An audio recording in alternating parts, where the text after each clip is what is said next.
ịhụnanya nke Chukwu Nna na ịdịkọ n'otu nke Mmụọ Nsọ na-enye dịrị unu niile.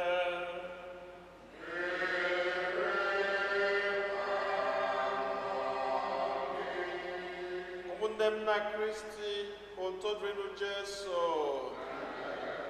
Tata bụ ụka nke 22 n'oge na-adịghị n'emume nke ụka.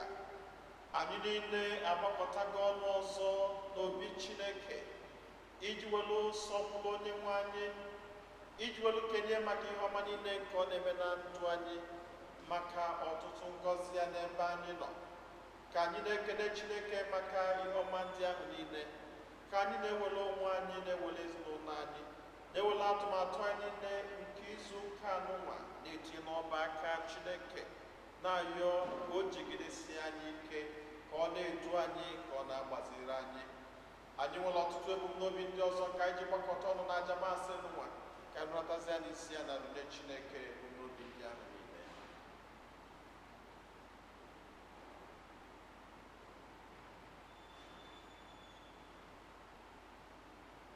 Ụmụnna, ka anyị kwado onwe anyị nke ọma maka nnukwu mme nke Yukarịstịa n'ụwa site n'ikwupụta njọ anyị.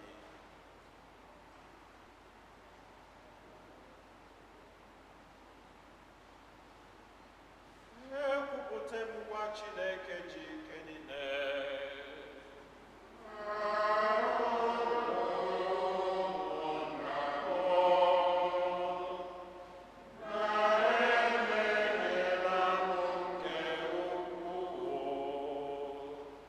Site n'echiche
Chineke ji ike niile, onye ihe niile kacha mma si n'aka ya bịa, mụnye n'ime obi anyị ịhụnanya maka aha gị.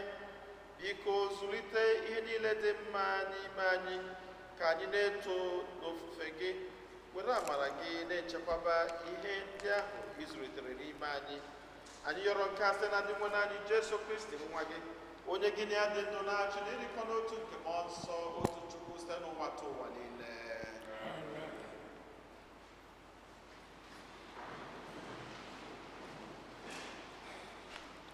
Ihe ọgụgụ ewetara n'akwụkwọ onye amụma Jeremaya. Onye nwe anyị, ị ghọọla m aghụghọ, meekwa m ka m ghọọ onye aghọgburu n'aghụghọ. I jidesiela m aka ike, mee ka uche gị mezuo n'ahụ m. Lee na mmadụ niile na-akparị m ụbọchị niile, onye ọbụla jikwa m na-eme ihe ọchị, n'ihi na mgbe ọbụla m meghere ọnụ m kwuo okwu, mgbe ọbụla m tiri mkpu, ihe na-esite n'ọnụ m apụta bụ nkwusa banyere ihe ike na mbibi. N'ụzọ dị otu a, okwu onye nwe anyị m na-ekwusa ewetarala m mkparị na ikwa emo ụbọchị niile. Ọ bụrụkwa na m ekwuo n'obi m sị, agaghị m ekwute ihe ọbụla banyere ya, agakwaghị m ekwu ihe ọbụla metụtara aha ha ọzọ, ọ dịghị ekwe m, n'ihi na okwu ya na-enwu m ọkụ n'obi. Ọ dịkwa ka ọkụ na-enwu enwu emechibidoro ụzọ n'ime ọkpụkpụ oku m. Ike agwụla m ịnagide okpomọkụ nke okwu ya, n'ezie apụghịkwa m ịnagide ya. Okwu nke ụwa.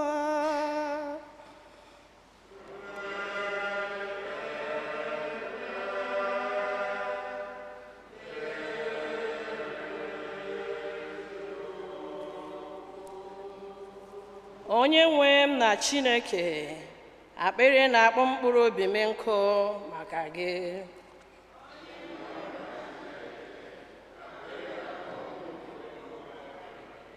Onye nwe m na Chineke, akpịrị na-akpọ mkpụrụ obi m nkụ maka gị.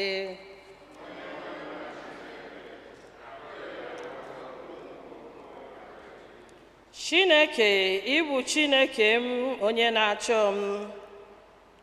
Ahụ m na-achọsi gị ike, akpịrị na-akpọ mkpụrụ obi m nkụ maka gị, dị ka ịchakarịrị ala kpọrọ nkụ na-enweghị mmiri. Akpịrị na-akpọ mkpụrụ obi m nkụ maka gị.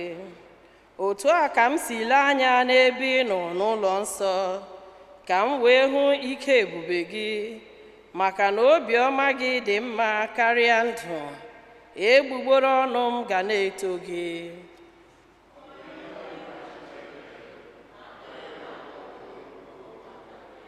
N'ihi ya ka m ji na-eto gị ugbu a m dị ndụ. Ewelitere m aka m elu wee na-akpọku aha gị. Mkpụrụ obi m ga-enwe afọ ojuju ka onye jiri ihe gbasara abụba kpọrọ oriri, ọnụ m wee na-ekwe otito gị.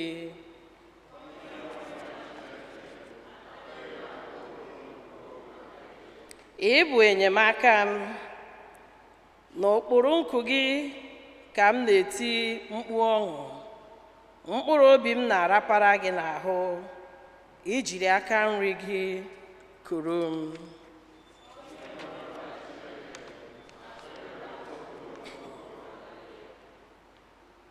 Ihe ọgụgụ ewetara n'akwụkwọ ozi Pọl dị nsọ degara ndị Rom.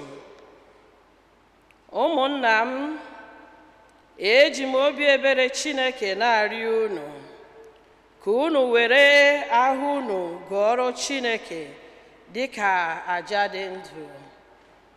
edoro nsọ nke na-amasị Chineke n'eziokwu. Unu eṅomikwala ụdị ndụ ahụ ụmụ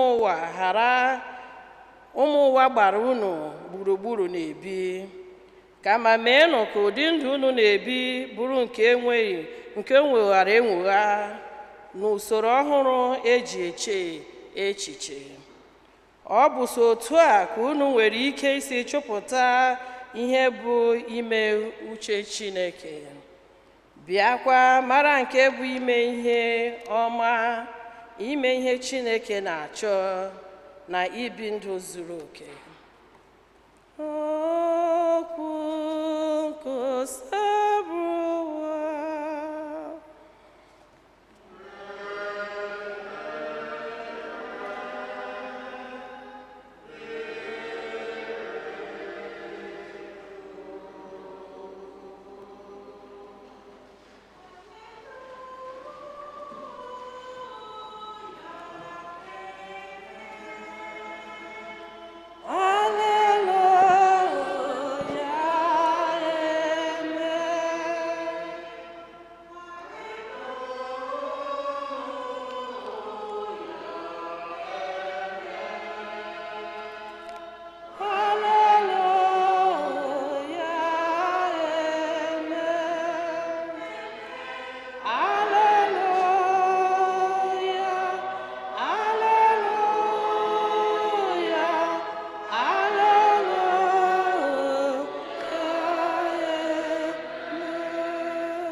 Okwu gị bụ eziokwu, doo anyị nsọ n'eziokwu gị.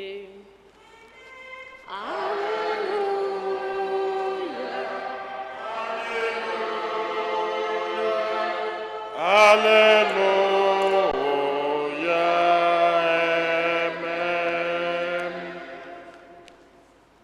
Onye nwe anyị nọnyere unu.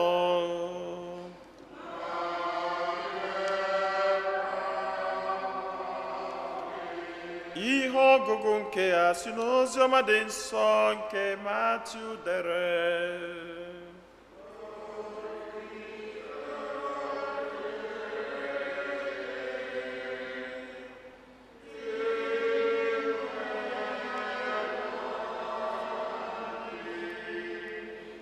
Site mgbe ahụ gawa, Jesu malitere ime ka ụmụazụ ya ghọta na ọ dị ya n'akara aka ije Jerusalem taa nnukwu ahụhụ n'aka ndị okenye, ndị isi nchụaja na ndị ode akwụkwọ, na ha ga-egbu ya, mana ọ ga-esi n'ọnwụ bilite na ụbọchị nke atọ.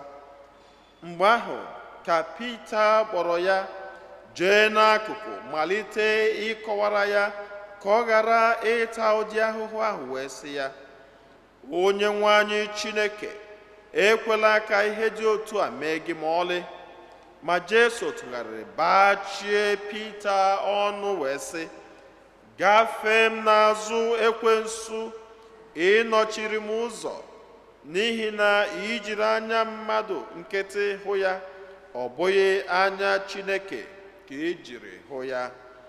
Jesu bịakwara gwa ụmụazụ ya sị, onye ọbụla chọrọ ịbụ onye na-eso ụzọ m ga-eburu ụzọ jụọ onwe ya, bịakwa chee aka buru obe ya, na-eso nzọụkwụ m.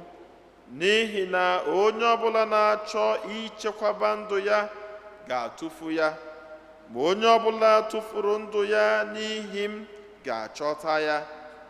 Ma kedu uru ọ ga-abara mmadụ ma o ritechaa ụwa niile na-erere, o wee napụ ya ndụ ya? Ma ọ bụ ihe mgbanwe gịnị ka mmadụ ga-eji gbanwere ndụ ya? N'ihi na mgbe nwa nke mmadụ ga-abịa n'ebube nke nna ya, ọ ga-agbara n'ọgbara ndị mmụọ ọma ya, ọ ga-akwụ onye ọbụla ụgwọ ya dị ka omume ya si were dị. Oziọma nke Osebụwa.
ụmụnne m na Kristi tozuru Jesu onye jisi ike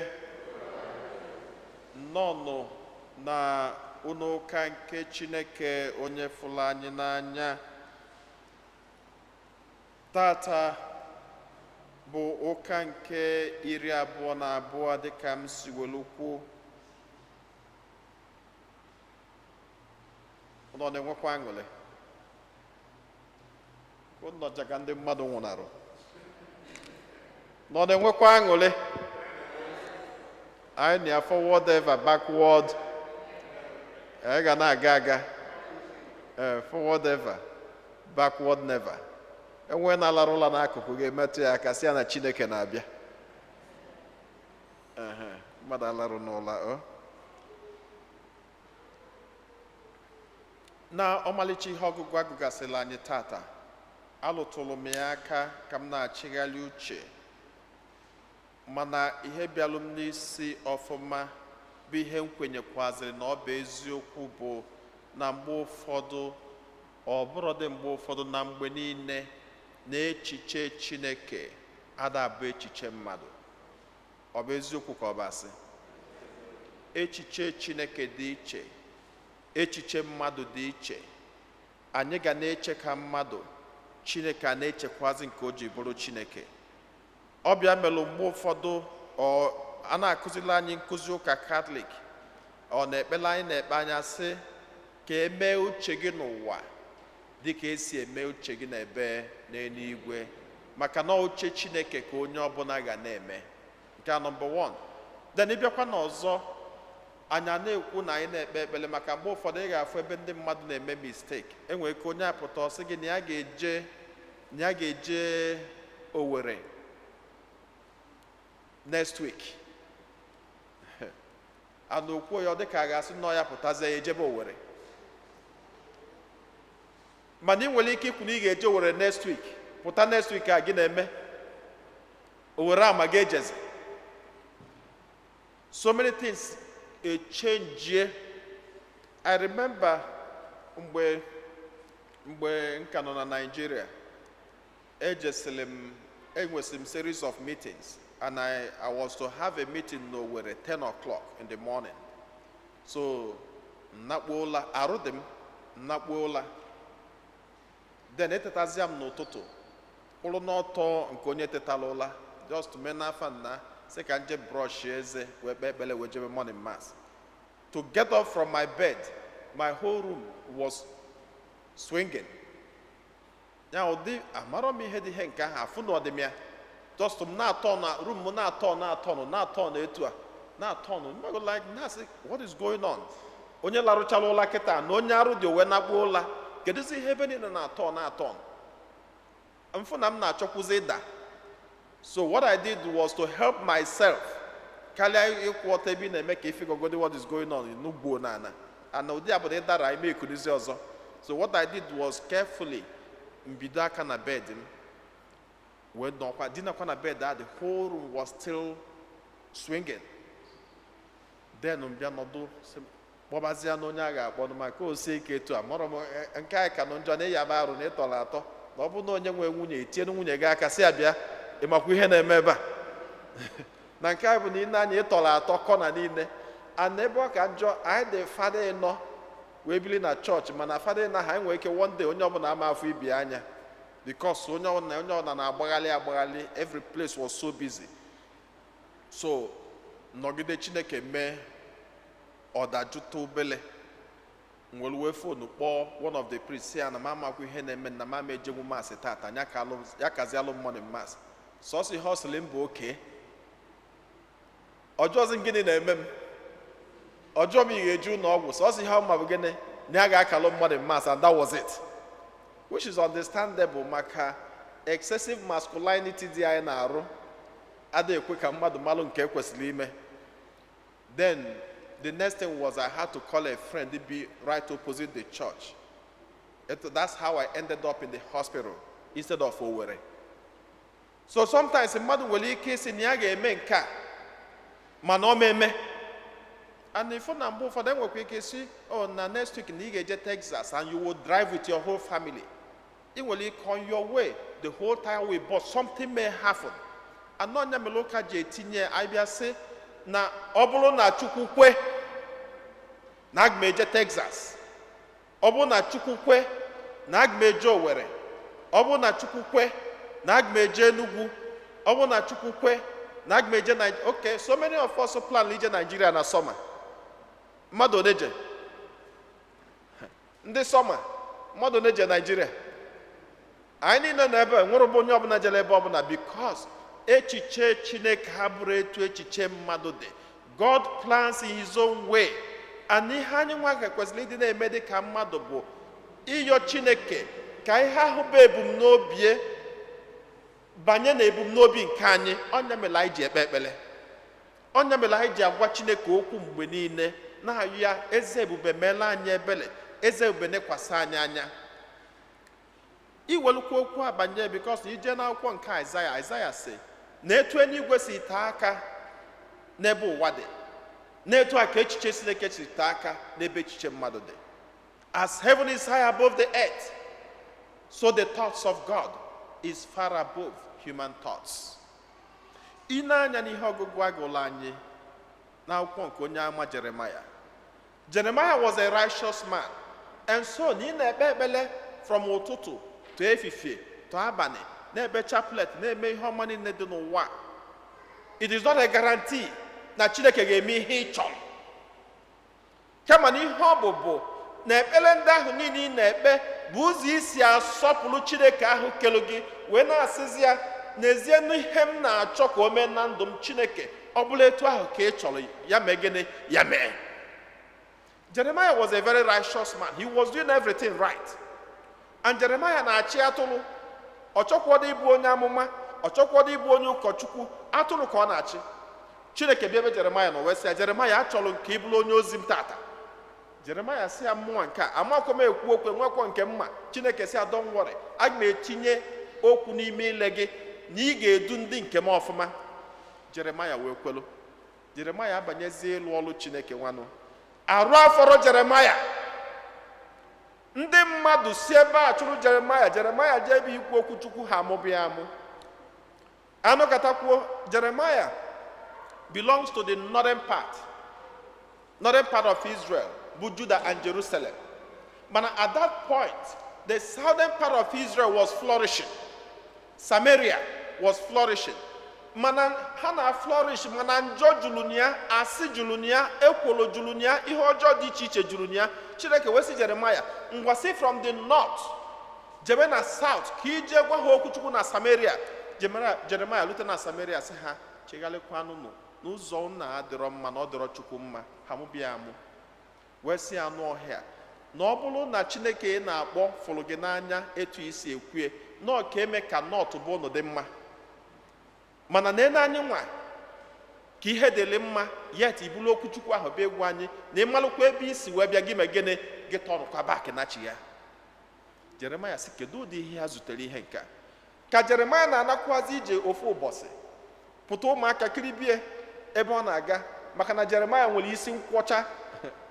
Ndị nwere isi nkwọcha, isi Jeremiah na-eti bala ọkwụrụ na anwụ na-acha. Ụmụaka na-ekata isi nkwọcha Jeremiah echeta m mgbe anyị dị n'ụmụaka sị agadi nwoke onye isi nkwọcha. Ha gụba Jeremiah egwu onye isi nkwọcha, kụbalụ Jeremiah nekata onwe sị nya nọ na ebe a ji ekwu okwu Chukwu apịgburu ya apịgbu ya pụtakwazi n'ụzọ ka ya gabala onwe ejie na-akpa ihe ọchị. Ọnọkọtasị Chukwu nya ga-ezi ọkụ ka ọkụ site n'igwe bịa mee gịnị tipịasị ụmụazị ya niile.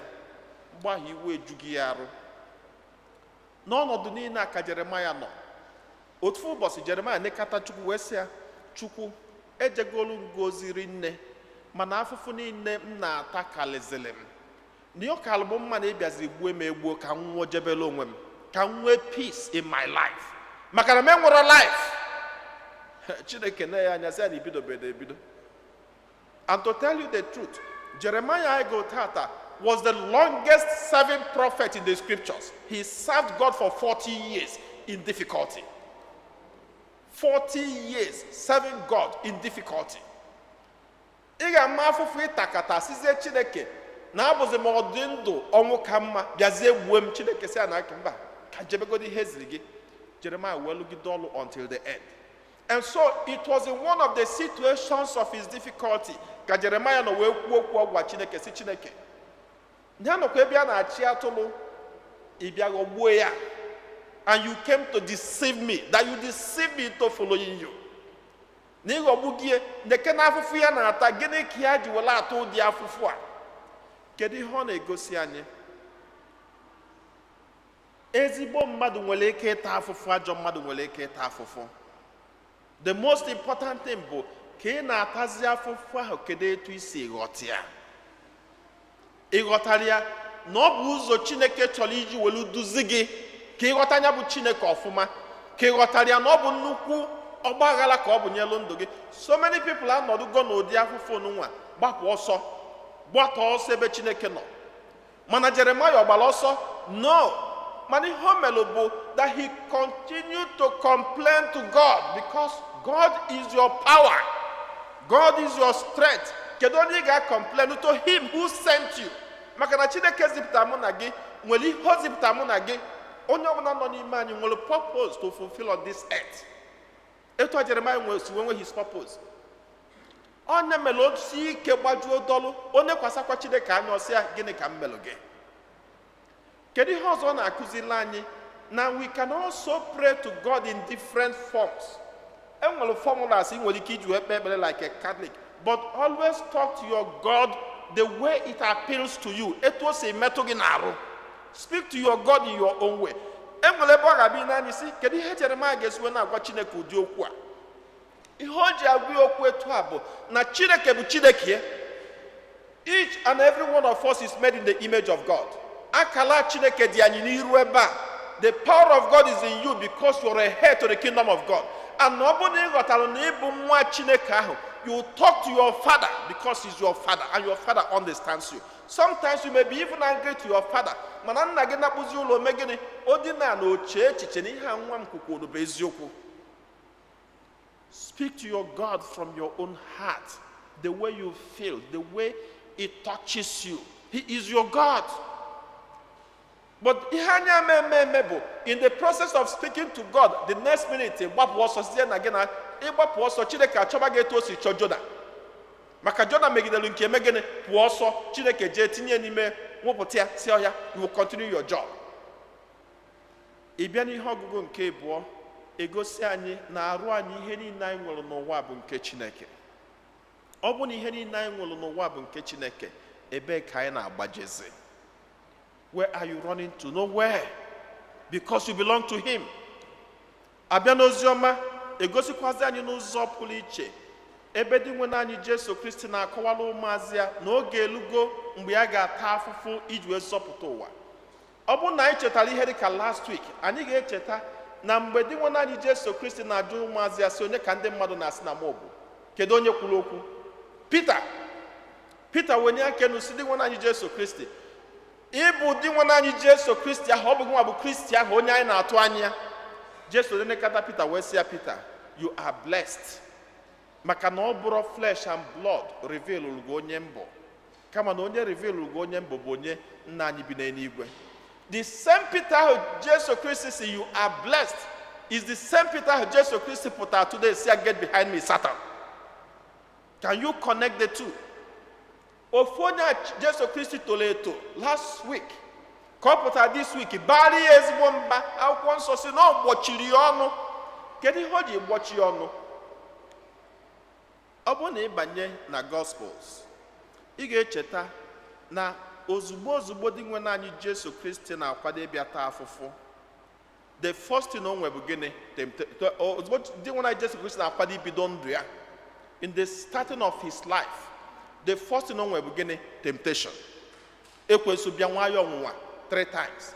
Ekwensu anwacha ya ọnwụnwa 3 times. At the last lap of ọnwụnwa ahụ ekwensu nwale ya, Jesu wee sị ya, get behind me Satan, using the same word o yuzu tata.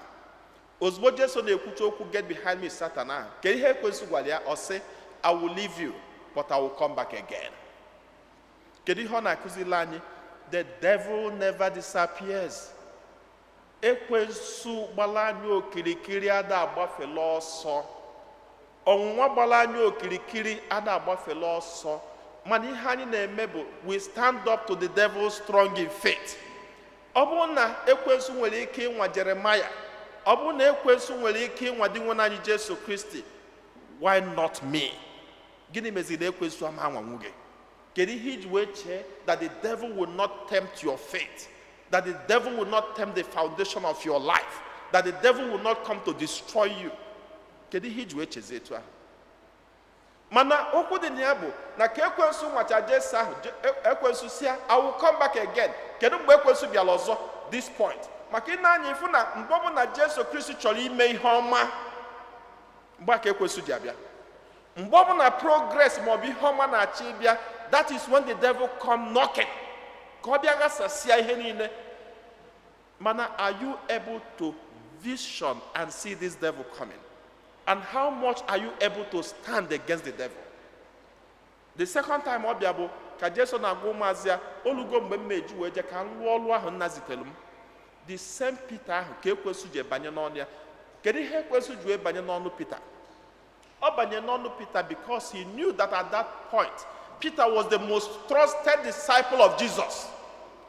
And he was the only disciple who discovered the Christ in Jesus. Ekwensu wee use the best friend of Jesus. Etu a ka ekwensu nwere ike isi wee use even the best friend and the most trusted person in your life. The devil can use even the best friend and the most trusted person in your life. And this is why every Christian has to discern the spirit that is talking to him or her. You have to discern the spirit that is talking to you. You have to be watchful. The Bible said you have to be vigilant. You have to be vigilant. Ozugbo ozugbo Peter na-ekwu okwu ahụ, Jesu gboja ya sị, get behind me. I know that it is not you, Peter, speaking. I know that it is the Satan that has spoken in you. And that was the first time Jesu na-akpọ Peter Satan. Mana ọ kpọrọ ya Peter, ihe ọ sị ya, get behind me, Satan, because he knew na ekwensu si n'ime Peter wole ekwu nya bụ okwu. Ekwensu ọ na Jesu ike? Mba. The devil never rested. Kedu mgbe devil bịara ọzọ? Mgbe Jesu Kristi nọ n'olu na-akwadozi ije nwụọ anwụ ka o je zọpụtazie mụ na gị, the devil came again. Kedu ihe the devil mere? Ọbịa mgbe Jesu Kristi o buru ụzọ gosi Jesu Kristi ụdị afụfụ ọ ga-ata, ụdị obe a ga-akpọgbue, ụdị arụfụ ga-abịa n'arụ. Ọ sị Jesu Kristi, ị ga-emenwu ihe dị n'ihe a? Jesu Kristi n'anya n'eluigwe sị nna ya, ọ bụkwa na ihe nke a dị, ọ bụ na ọ ga-ekwe omume, biko gị wepụrụ m afụfụ n'ụwa. Ngwa keduzi ihe Jesu ga-eji wee kwuo ebe ọ bụ na he has a very single mission to save the world. At the point of saving the world, that was when he said, Chineke ọ bụ na ọ ga-ekwe omume gị wepụrụ m afụfụ n'ụwa. Ụmụnne m na Kristi, the devil, the Bible said, is prowling around like a roaring lion seeking for someone to devour. Or say, stand up to the devil strong in faith. Devil can be around you except you have the spirit to discern. And that's why you have to watch what every person says and talks to you. If somebody says and talks what is contrary to your faith, run. Just a little instance of, which I know I have said this sometime in the past, of one of my relatives. Mgbe ya na die na-ebi, they were living, imago semokwu di na nwunye na-enwe nsogbu na-ese na-edozi. Ha emegide. Although one of the days, he now went to one of his friends, go je visit here. So visit her friend. Nyanya na-ekwu, imago na-akọle ya, imaga akụkọ ụmụ nwaanyị na nsogbu ya na die na-enwe na die nka na nka. Enye nwaanyị wee sị ya, so di gị na-emechi ihe dị etu a na-ekwe nsu ka ọ bụ n'ịma na ụmụ nwoke na ụmụ nwoke, the only way you can stand to a man is that you have to follow him bumper to bumper. Now, ịgbachikwa nwoke nkịtị ọpigbuo gị, that all you have to do is fight back as soon as he, so that you like nature ụmụ queer advices, instead of you were okay, what is this, what is that, why is this happening, why is that happening, more direct here to a counselor genyelu ha na-abaka to sort out their crisis. But she didn't do that, or advise cha ya ọfụma.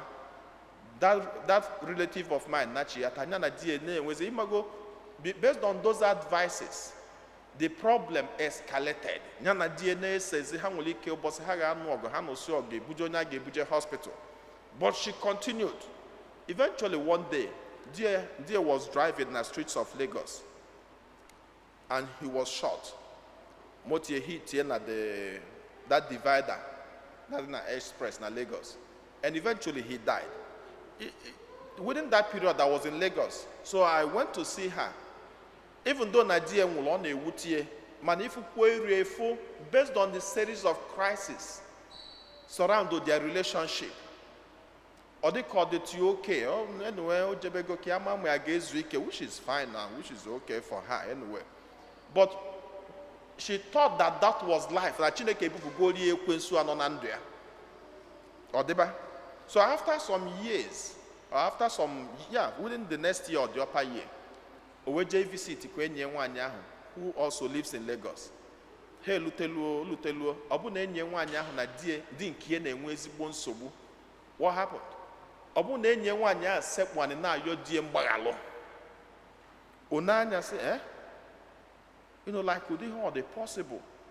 And no, you know, to be a very hard woman.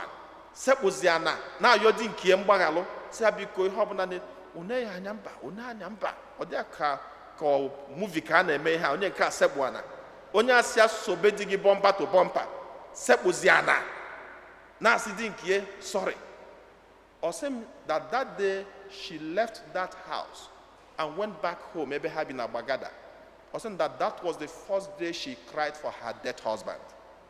No back here bela kwanya milipotiana anya we say what happened to me. Sometimes the devil can use even your close friend, even people you seem to trust, to manipulate your life, to manipulate your relationship, even to manipulate how you worship God and how you understand. Follow your conscience.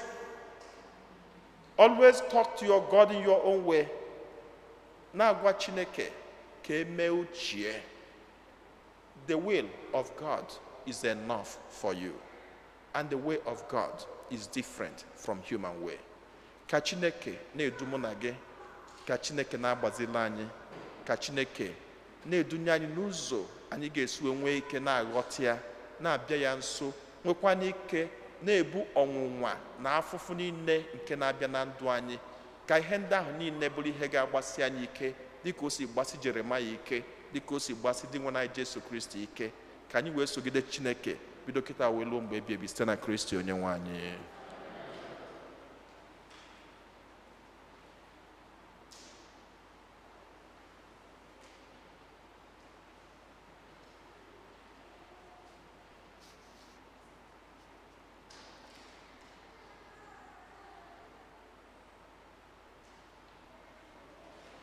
Ekwe n'otu Chineke.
ekpere nke ndị kwelụnụ mmadụ ịtọ ga-anọ n'oche ha wee duo anyị na ekpere nke ndị kwelụnụ. Chineke onye fụrụ anyị n'anya eze ebube, anyị ewelugo ọnọdụ anyị niile mba anyị dị iche iche na-egosipụta gị n'ihi na anyị nwere okwukwe siri ike na ị ga-aza ekpere anyị.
nnatazi isi a nọrọ nye Chineke bụ n'obi ndị ọzọ niile.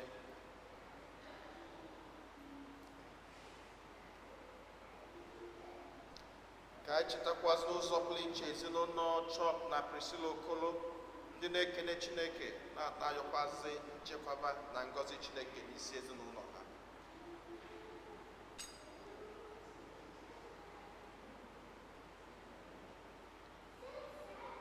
Chineke onye fụrụ anyị n'anya, anyị eburugo ọtụtụ ebumnobi anyị mkpa anyị dị iche iche che gị n'iru n'ihi na ịbụ okwuru ka o mere. Anyị na-ayọ ka iche ntị n'ụlọ ayụghị anyị niile na mkpa anyị niile ma gbuola anyị ha niile karịa ka anyị pụrụ ịyọ gị site na Kristi onye nwe anyị.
ụmụnna m ka aja mụ na ụnụ na-achụpụrụ ihe ga-asọ Chineke jike niile nara nụ.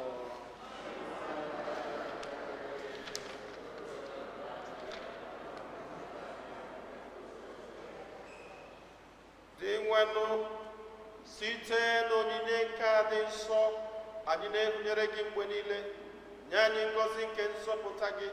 Biko were ike gị mezuere anyị ihe omimi nke anyị na-eme. Anyị yọrọ nke a site na Kristi onye nwe anyị. Onye nwe anyị nọnyere ụnụ,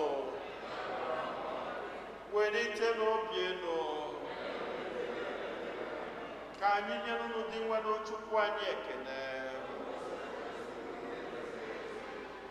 O kwesịrị ezi eburukwa ihe ziri ezi na-azọ ndụ, na anyị ga-enye gị ekele oge niile na ebe niile.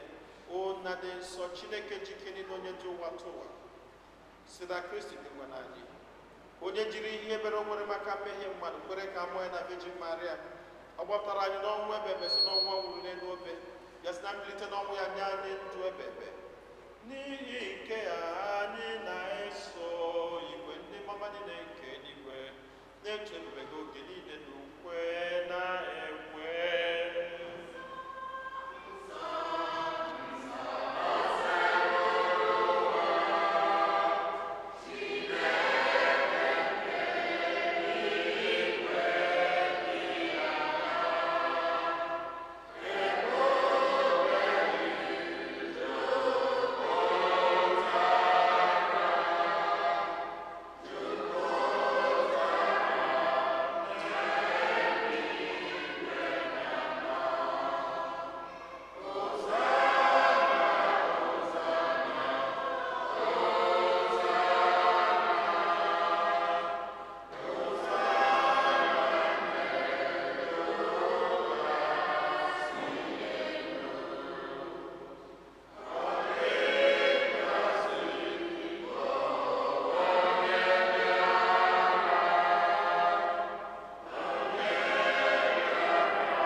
Nna anyị na-esi ezi eso gị na-edo ihe dum nsọ, anyị arịọ ka ido onyinye ndị a nsọ erukwasị ha mmụọ gị, ka ha wee ghọrọ anyị arụ na ọbara nke onye nwe anyị Jesu Kristi, onye bịara tupu edunye n'ọnwụ, nke o jiri aka wee nara o were achịcha nye gị ekele n'ụtụtụ, ya waa ya nye ya ụmụazụ ya sị, naranụ nke a rienụ ya ọnụ niile, nke a bụ arụ m nke a ga-eduru nye maka ụwa.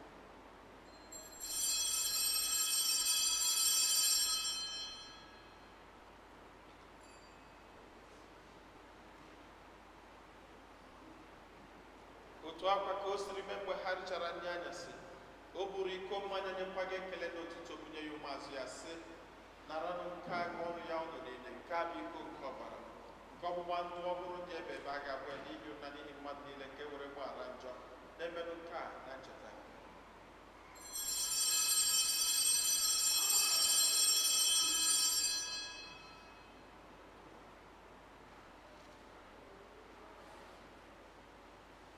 Ka anyị kwupụtanụ n'ihe omimi nke okwukwe anyị na-eme ugbu a.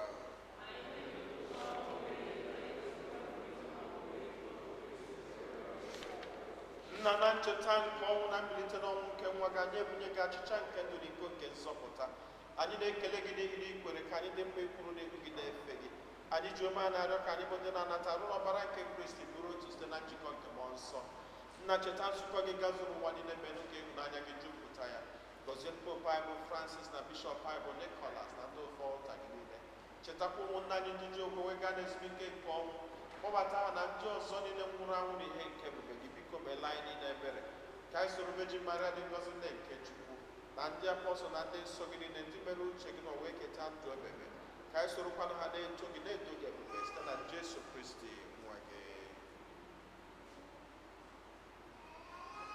Ihe niile kere eke na-eso ya bụ Kristi, na-esikwa n'ime ya na n'aka na anyị dịkọ n'otu nke mmụọ nsọ na-enye gị bụ Chukwu nna ji ike niile nsọpụrụ na otuto niile site n'ụwa tụ ụwa niile.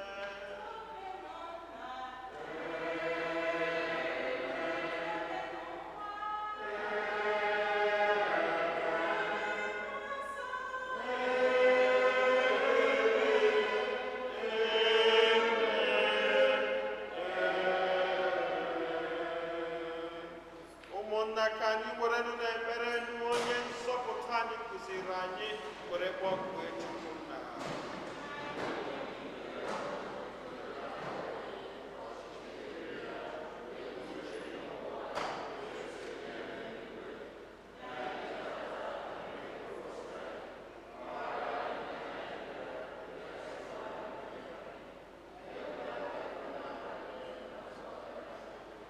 Zọpụta n'anya anyị na-arịọ gị sebụrụwa n'ajọ ihe niile, were ebere nye udo n'oge nke anyị site n'inye aka ebere gị, ka zọpụta anyị niile na njọ oge niile, anyị were gbanahụ nsogbu niile, were nchekwube dị nsọ na-atụ anya maka mbịaghachi nke onye nzọpụta anyị Jesu Kristi. Onye nwe anyị Jesu Kristi, onye gwara ndị apọstọl gị, udo ka m na-arapụrụ n'udo nke m ka m na-enye unu elekwa n'anya na njọ anyị, kama lekwasị anya n'okwukwe nke nzukọ gị. Nye ya udo niile kọ n'otu mgbe niile ka uche gị siri chọọ, gị bụ onye dị ndụ na-achị ebe udo ka o sebụrụ ụwa dịrị unu mgbe niile.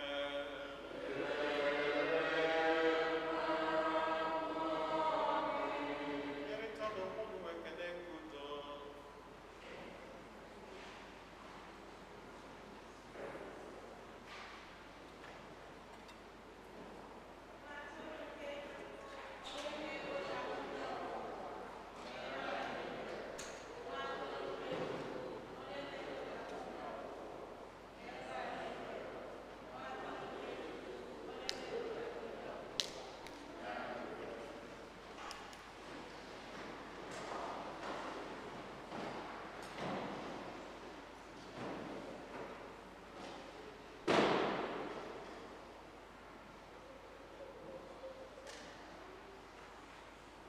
Ndị nna Kristi n'elu nwa atụrụ nke Chukwu, lee na onye ahụ na-ekpochapụ njọ nke ụwa, anyị niile nwekwa onye isi ọma pụta bụ n'ori nke nwa atụrụ Chineke.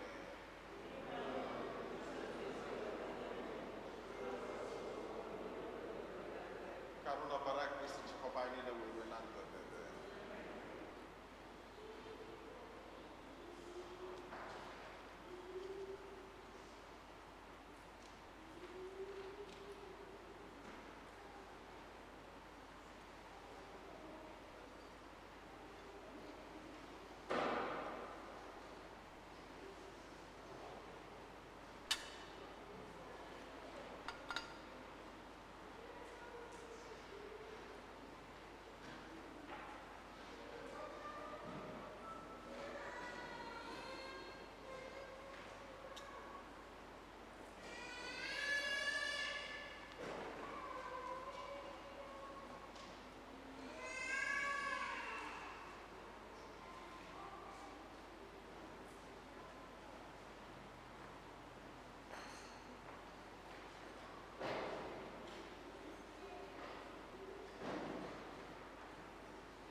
ka anyị ya iyo.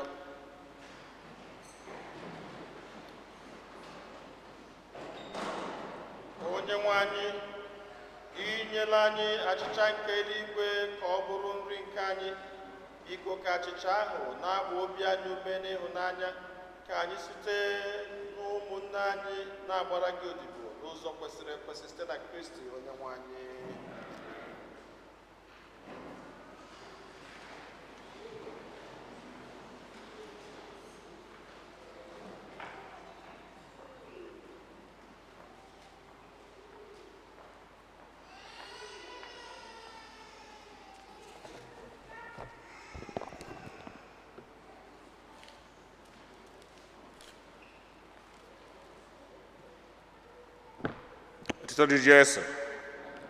Otito dịrị Jesu.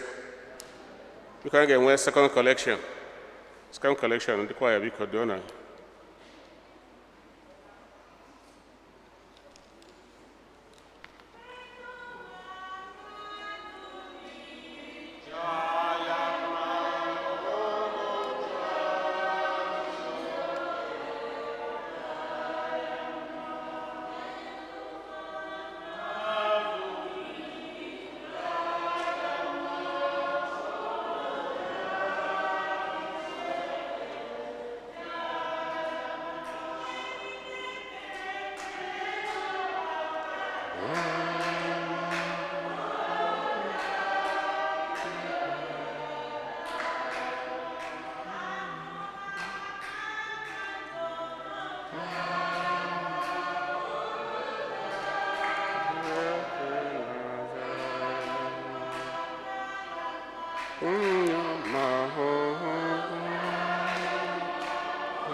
Otito dịrị Jesu. Nke a ọkwa Shida Parish. Bishop na-eme ka anyị mata na agaghị enwe any group rosary after mass. Ya bụ mgbe ọbụla emechara mass, church ga-eklozu. So onye ọbụla were nwayọọ pụọ, agaghị enwezi group rosary. Biko onye ọbụla chọrọ ịrịọ mass with any mass intention, you can have office at least 1 week in advance. You have office enough notice. Make sure area mass. Parish na arịọkwa ka onye ọbụla were nwayọọ hapụ ụlọ ụka ma emechaa mass. Asụ biko ka onye ọbụla ghọta na ihe aka nọbụpụ ọfụma n'aka nwere social distancing. Ana asụkwa ka anyị were the main entrance mgbe anyị ga-anabata abata, ma ọ bụrụ na ịpụ apụ ka anyị were every other exit. Parish na-arịọkwa ka onye ọbụla gbaa mbọ na-eyi mask ya throughout the period of the mass. Arachitakwara onye ọbụla na bulletin nọ at the back of the church. Biko onye ọbụla were ofu. Otito dịrị Jesu.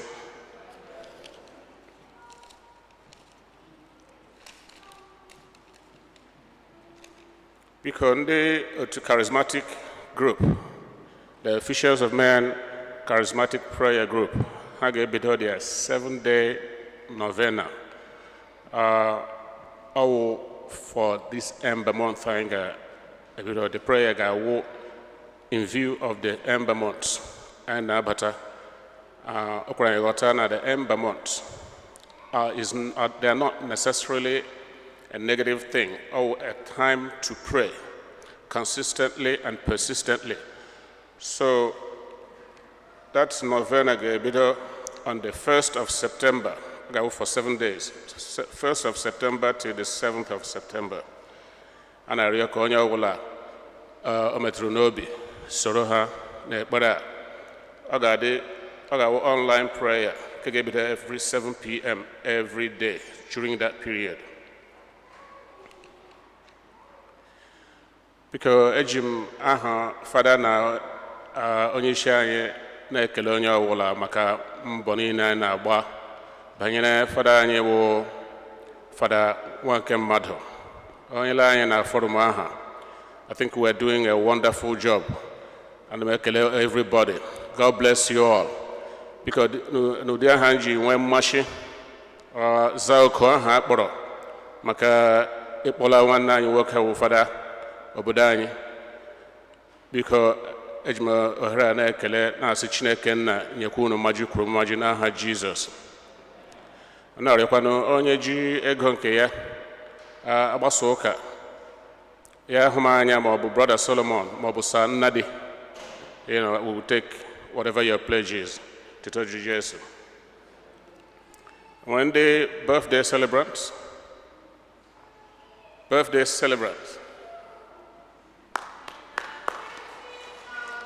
God be upon you.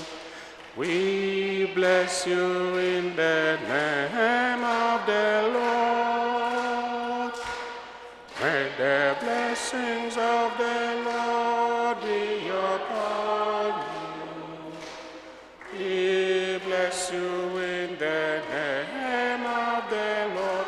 Happy birthday, happy birthday to you.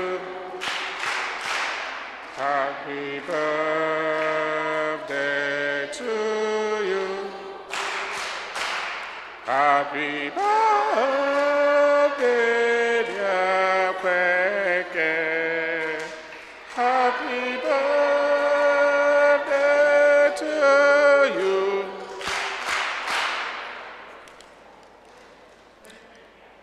On the anniversary celebrant.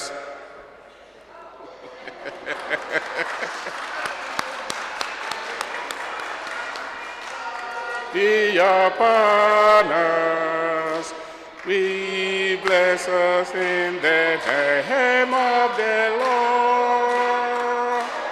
May the blessings of the Lord be upon us. We bless us in the name of Happy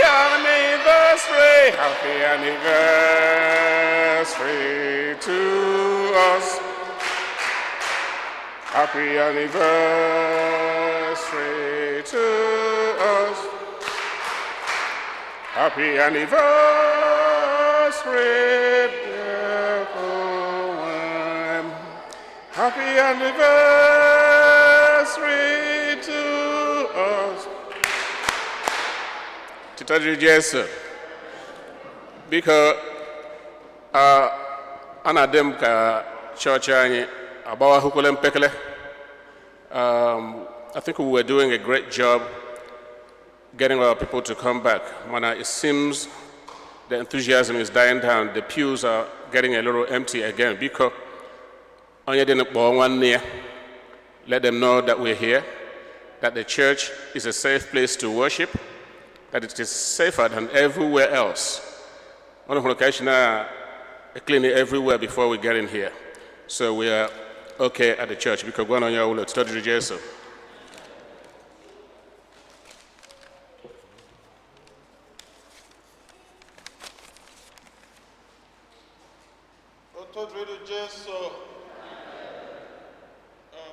Just can't get a bonus or check a gono. But I just can't get a bonus for our contributions for Father Anyi. Like before we go series of meetings, it was uno. So it will go series of meetings, it was uno. And I schedule another meeting to that respect.